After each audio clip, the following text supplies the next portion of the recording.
Hi, welcome to What a White Guy Show. I'm Whitey, this is Cracker. And he requested that I watch a film called Identity, which came out in 2003. Did a review on it, but we didn't talk about it. I thought it was a cool film. So I wanted to talk about this with you here. And for a synopsis really quick, it starts out with a psychiatrist going over his notes about some guy who committed some murders. Mm-hmm. Then there's a midnight hearing by a bunch of lawyers and a judge about whether or not this guy's insane or not. He's going to be executed the next day.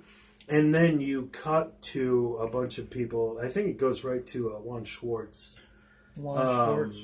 That's a big John Malkovich reference. John Cusack, who's driving an actress. Yeah, he's a limo driver. Limo driver is driving an actress. He pulls into a motel. There's an accident. There's an accident. But a bunch of different people. They're in the desert in Utah. Mm-hmm. There's a torrential downpour going on, and then through a bunch of circumstances, he and a bunch of different people start pulling into this motel because the roads are out. Yeah. And so at one point they go to check one direction, and then they're like, the roads are out. Then he's like, well, we'll try that way. He's like, they're out that way too. And it's got. Who's all this? It's got a fantastic cast. Yeah, it does. John Cusack, we mentioned. We got Rebecca De Mornay, still looking good. We got Amanda Peet, who will always look good. Yeah, oh my God. John C. McGinley. Yes. Who we'll discuss when we talk characters, how I love him in this film because it's a different John C. McGinley. Used to getting. Yep. We got Jake Busey. Yep. Who is not a different Jake Busey. It's the same Jake Busey. Ray Liotta. Who's the dude behind the desk? You know the actor's name? Do I? Jackson, fuck. You praised him in your review. You got a phone? Who cares? The little dude from Dusk Till Dawn. But the one thing we know him from, he's in a bunch of good stuff. Alfred Molina is in it. Yes. Fantastic cast. Even the judge, a bunch of lawyers, the guys that you've seen. Marshall Bell is in there. Marshall Bell is from Total Recall. He's Quado, the guy that's got the little monster coming up. Yeah. He has a very small role. He's one of the lawyers or the guy calling up the judge or whatever. Mm-hmm. Yeah. Fantastic cast. Excellent cast, and it's got again. It's a dark, stormy night, and it's got just a great mood to it, a great tone. And as people pull in, Clea Duvall's in it. She's from like The Faculty, and a lot of those. She's the ugly, gothic-looking chick. I'll talk for a minute. Pull that up so we could just make sure we got everybody. All right, go ahead. Keep going. Sing their praises. So it's a dark, stormy night.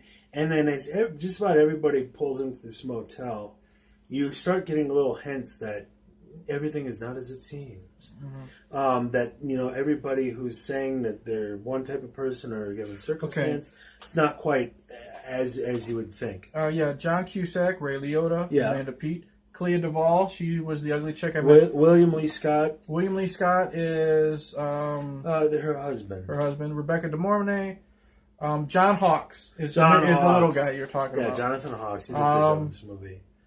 No one else. Pruitt Taylor Vince has been a bunch of stuff. Yes, he's the convicted mass murderer. He was one of the he was in Monster with Charlize Theron. He's been in a bunch of shit. He's got this really interesting thing where I don't know if this is performance or if he has a thing. He always plays someone childlike. But his eyes are always bouncing around when he looks at you like, where are you? Where am I? Where am I?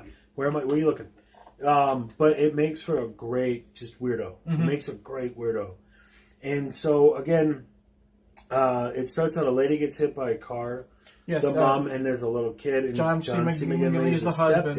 Stepdad of the little kid. And so then Ray Liotta pulls in. A bunch of different people pull in, but Ray Liotta pulls in, and he's a prison transport for Jake Busey, who's in his prison outfit.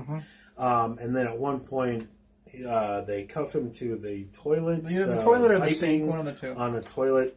He gets loose, and then everything starts with lady gets her head locked off. Yeah, there's a murder, and then Cusack finds the severed John head. Cusack and Ray Liotta are trying to solve the murders. Yes. And every time that there is a murder, they find a hotel key. I forgot to mention that. They find a hotel key, and I don't know how many people there are. Let's just say there's 8. It starts at number 10. Okay. Number 10. So 10 rooms. Now, we'll go with... Now, there will be spoilers in this review, obviously. Well, let's get to a point where we'll stop, and then beyond that point, we'll do spoilers. But you know the point of this film? People will die.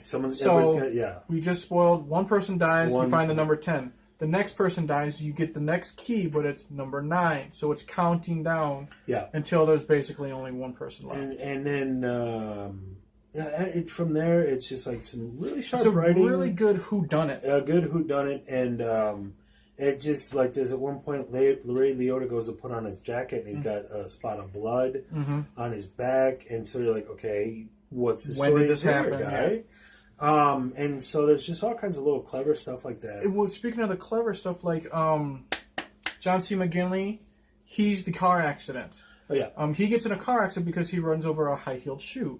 Well, I like that whole sequence when you're introducing all the characters. You find out how the high-heeled shoe got into the road, and stuff like that. Yeah, it's cut in an interesting way where at one point John C. McGinley comes bursting in with his wife, Rebecca De Mornay. No, not his. Oh no, it was his wife. Yeah, his wife, and he's like, she won't stop bleeding. Yeah, and then you cut back to how that happened. Yeah.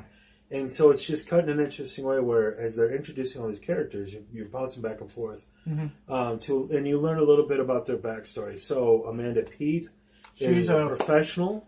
She's a hooker. Hooker. Wow, what the fuck did we say his name? Larry. Short guy from Dusk Till Dawn. John Hawkes. John Hawkes, something like that. He plays Larry. He's the guy who runs the motel. He's fantastic. He does just a really, really good performance in this movie. If you're like, oh, I don't care about the movie, I want to see a performance, which nobody says but me. Jonathan fucking Hawkes, he nails this one. But every performance in this is good. All of them. And John Cusack 99% of the time is always good. Yeah. Ray Liotta 99% all the time he's always good, unless he's doing like some stupid family film. Who I want to talk about is John C. McGinley. Yeah. I love him because Scrubs, Platoon. Platoon. He played Red in Platoon. As much as I hated it, Last Outlaw. As much as I hated it, but every time you see McGinley, he always plays this asshole, this lovable asshole, but an asshole in general. The guy you love to hate. But in here, he's a wimp. Yeah, he's a pushover. He's scared of his own shadow, but he's fantastic. And it's really cool when you see his past work, and then you see what he's doing here, and it shows how good of a fucking actor he is. You think of him in Point Break, where he's like, I forgot he's in Point Break, screaming at everybody, and he's the dick boss. And then here, he's like a frail little guy. He's like, when he's driving with the wife, and they're talking to the kid, and all of a sudden the tire pops. And he's like, "Oh man, oh my god, okay, turn it into the skid, and slowly, gently hit the brakes, and then do the thing." And like, you giant pussy, find your balls, sir. Yeah. So, it was fun. It was fun to watch him play that role. Yeah, and the writing is great. Yep, writing's good. I love the way this movie's shot. Just like it looks good. It looks fantastic. It doesn't look like they're on a set. I don't know if the rain is real or if the rain machines are not, but it's raining for like 90% of this film. And it gives it a great atmosphere. Yes, the whole film has a great atmosphere, a great tone, and you'll have scenes where, when he's going into John Cusack is going into the laundry room, and I don't remember how it is. He knows I think he hears like boom, boom. Yeah, he hears something boom. But it's like the way they slide the camera along. Is just gives it that tension. He's like, "What's around that fucking corner?" Someone famous. Who's coming in? Go ahead, keep talking. Someone famous directed this. Then Jake Busey they go to check on him. I don't remember the reason why. He's gone, and so the whole time you're wondering, okay, did the crazy guy they're talking about committed these murders you haven't seen yet? Right. Is this something that he did and this is now in the past? Is Jake Busey the guy? And then Ray Liotta looks shifty, so it's like, what does he got? That's what I liked about the casting, because if you know Jake Busey, he'd be the obvious choice. And he does that great, just creepy. This was directed by James Mangold, who directed Logan, if you've just recently, the new Wolverine movie. And he directed... the newest one. Shut the fuck up. I don't watch new shit. He's directed Copland, Identity, 310 to Yuma, the remake. Really? Yeah, he directed that. That was a very good film. The Wolverine, and some other shit things. Girl Interrupted. Walk the Line. So this is a good director. Yeah. And he wrote half of this shit, too. Yeah. So. There you go. So great director. It's not quite an opus on his part. This isn't a great film, but it's a fun film. It's a fun film. It's a fun film. It's a good, It's a great mystery thriller. Grab some popcorn, pizza, and a beer, and have a good time watching this movie. Now, I think this is where we get to spoiler territory. I'll say if you haven't seen the film, this is one, like, seriously, don't do bad things to yourself. Like, go watch this film first, and then we're gonna spoil the fuck out of it. Okay, I'll count down from 5, and then we're gonna do spoilers. Oh, here comes 2. All right. It was the kid. You hated the ending. I was like, first off, it got to the ending, and I was like, oh, fuck. First off, explain that these are all multiple personalities of the serial killer. I forgot to mention that in mine, so I'm glad we're doing this. You're fucking dumb. So the guy, Tyler Pruitt Vance, the guy with the crazy eyes we're talking about, he's a big dude. He just looks intimidating. He's scary looking. They wheel him in, and then they do this great thing where it turns out all of these people are personalities inside his head. So there's a few things where at one point John C. McGinley gets flattened by a pickup truck, and you're like, there's no way. And a kid, like, stepped out, the pickup truck was coming, and then a kid, like, intentionally stood in front of it. So he knew John C. McGinley would save him and get smashed in the process. And it's like, he couldn't have called that. But this is all happening inside a crazy person's head. And so now it's plausible. Yeah, and Alfred Molina, who is his psychiatrist, is doing this type of therapy that's helping him eliminate these multiple personalities so he can stand trial. And so one of the personalities committed the murders. They need to kill that personality in order for the judge to send him to a mental institution instead of executing him. And that part, okay, this is what, and now I'm like, oh, fuck you. And then they're like, they do a narration piece where the judge is signing off on that. And I'm like, said no judge ever. You're listening to a crazy guy talk to himself for 4 hours. I don't think because I don't think the crazy guy was talking to himself the whole time. The whole time, I don't think so. Alfred Molina was talking to him as, scary dude. Yeah. But then because this was all happening in his head. But then he was slowly just switching personalities because there's a scene which I think this was really coolly done. Very well done. He's talking to what's the dude's name? Scary looking dude. Tyler. He's talking to Pruitt Vince. Okay? I don't remember. And you see him in like his white shirt and everything. You just see his head. And he's like harnessed down. And he's talking to Molina, and then suddenly you see Molina talking to John Cusack. Yeah. In the same outfit and everything. Once it's revealed that these are all. Well, you see John Cusack first, and so you've been following John Cusack as the lead. You've been following him around the whole time at the motel. Then he in the film he talks about having blackouts. Yes. And so you cut to him and he's sitting at that table with all the judges and shit and the lawyers that you've seen before earlier in the film. But you don't see his he's all tied down to a wheelchair. Yeah. You don't see that. And so Molina, John is talking to him and Alfred Molina. I can't what's John Cusack's name? It doesn't matter.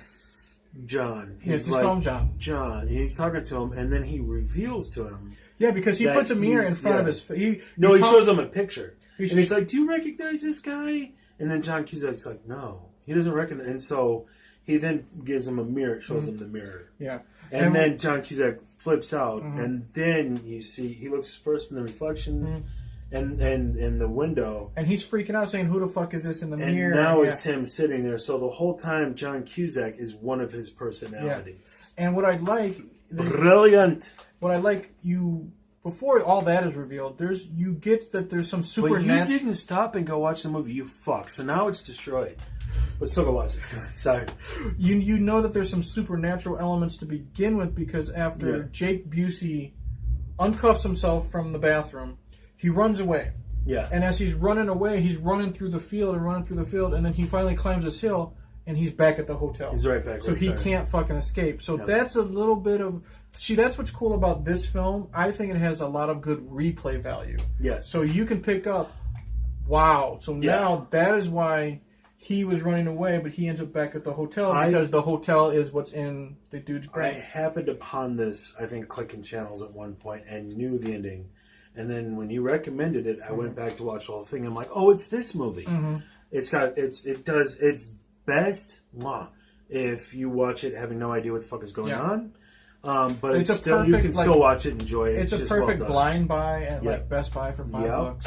And then, like I said, unlike Sixth Sense, where you can only rewatch it once to catch all the Bruce Willis stuff, right? And then basically the rest of the, you don't ever want to watch it again. This has a lot of good multiple replay value. Well, even though once the secret is revealed, and then you can pick up, oh, this is that is that. On like third replay value, it's still good because of the performances, because of the tone, because of the way it's shot. It's a fun movie, even though you didn't like that the surviving personality was the child. See it, but that's one of those things where, like, okay, that little kid, that pussy little kid I could beat up when I was his age, he shoved a baseball bat down Jake Busey's throat. You're like, fuck you. But then he's a psychotic. So this is all in the mind of a criminal. So now it makes sense. And then here's a good thing. I don't know if you or it's believable. I don't know if you caught it. I didn't. You think when an explosion happens, you think the child is killed. Yes. And then the next 30 to 40 minutes, you totally forget about him as the rest of the intensity is going on. Yep. And then at the end, when he shows up, you're like, fuck, I totally forgot. You never saw him die on screen. Nobody suspects the butterfly. Simpsons references. Yeah. Good. But the thing is, though, that was as cheesy as it was a good reveal because, remember, in these type of movies, horror movies, you don't see a body. You're not necessarily dead. Right. But you thought he died in the car explosion with, I think it was the ugly chick. I call her the ugly chick, Clea Duvall. That was the cool thing, too, is when because the whole time you're putting together puzzle pieces, trying to figure out who done it. And that's when the bodies start disappearing. So the whole time the body's been lying near the head, his decapitated head. And then once that car blows up, they come back to find, Ray Liotta was just walking by and John C. McGinley's body is gone. And when when the car blew up, there's like nothing in it. So they put it out with flame retardant, and then they're like, did the bodies burn off completely? Right. And they're like, no, because you'd still find teeth. It'd still be something. Yeah. And then they come back and and then one by one they go back to look at all the bodies and they're all gone. Okay, what the fuck? Now it has a definite supernatural feel to it. And so earlier in the film, the one lady was like, maybe it's the ghosts of the Indians. And you're like, bitch, shut the fuck up. Yeah, and she's like, it's in that pamphlet. They said that 100 years ago, the Indians died because they were put here on a reservation and there was no water. And you're like, shut the fuck up. Well, this was actually... Maybe we're surrounded by their buried... So it's like... Well, this was actually based on a book called And Then There Were None, which I have. It's by Agatha Christie, and it's a fantastic book. It's also a movie from like the 50s, which is actually really good. Okay. And that was also based on another short story called 10 Little Indians. Okay. Where throughout the book, it starts out with 10 Indians. It's a poem. Okay. 10 little Indians doing something, one of them dies, now there's only 9. 9 little Indians doing something, now there's only 8. So that's probably where that reference comes from. Countdown with the keys. Yeah, the reference comes from because Clea Duvall also mentions that there was a book on it. Yeah. But it's based off of And There Were None. Yeah, which they is mentioned really good. they're like all these people at one point. They're like all the people were on an island together. Yep. And then you find out they weren't strangers; they had something in common. And that's when you start. At some point, you realize that everybody is named after a state, like which roads, I didn't pick up a lot. Yeah, I didn't pick up that fucking Clea Duvall's name was Louise. Yeah, and they don't mention that. And Louisiana, and then you find out they all have the same birthday, which makes sense when you rewatch it and you realize it's all in the guy's head. Ed. John Cusack's name is Ed. So the whole time I'm like, nice job, Ed. And then he's standing when he figures out, he's like, Ed Dakota. So you don't know his last name. So it's you can't clue into that. And then Rhodes is just Rhodes, and then he's like Rhodes up Rhode Island. Yeah. It's like, oh. Right. But that's I think that's clever writing. Yeah. Yeah. Yeah, I thought well written, well directed, excellent. We covered this, but excellent cast. What's the other word? Ambiance? No. Tone. What did I say? Tone, suspense. Everything. It's better than Garbage Pail Kids. We'll give it that. Well, I was about to say, it's like got repeat value because, unlike Howard the Duck, You don't find out until the end that he's a duck. But then I was like, I'm not going to say that because he's going to punch me in the mouth. So I recommend it. You recommend it? Oh, highly. Yeah, Identity. This was me and my wife went like a Saturday night at the cheap theater. We were bored. Nice. We went in there. We enjoyed it. And then once this came out on DVD, I bought it. And then you can believe that was like 15 years ago? Yeah, it's like 2003 or something. Yeah, like 2003. Yeah. And now it's 2017. It's like, fuck, I'm getting old. But it's, you know what? I highly, highly recommend this. Yeah. There you go. All right. So thanks for watching. Is this Whitey White Guy? This is show? The regular Whitey the White Guy show, not the There's political also show. Whitey White Guy Politics. If you want to hate me, watch that show. Or if you're a white nationalist. Or if you want to see what I just have to say, go to my channel, Hey Internet, Eric here. If you like his stuff, check out my stuff and like it. I'm at like 128 subscribers. Watch my shit. Then watch his shit. He's got some funny stuff with like cartoon, old 80s and 90s cartoon commentary. What was it you were just telling me about? Me and my wife, we do commentaries on old videos from like the 80s and 90s. Some of them are hilarious. I think, like we've done Rainbow Bright. What was the one with the dragon? We did one with Rainbow Bright, which turns out very sexual. Yep. We did one with She-Ra, which turned out to basically be, all Star Wars related. And then the other night I got really, really drunk, and we did the Kid and Play cartoon, and I got a little racist, apparently. Just a bit. I don't remember because I blacked out that night when we were doing it. I don't remember. But if you like that stuff, check them out. Yeah. So what is it again? Hey Internet, Eric here. You'll know it's me because it's a cartoon picture of me face palming. There you go. Yep. All right. So thanks for watching. Like, subscribe.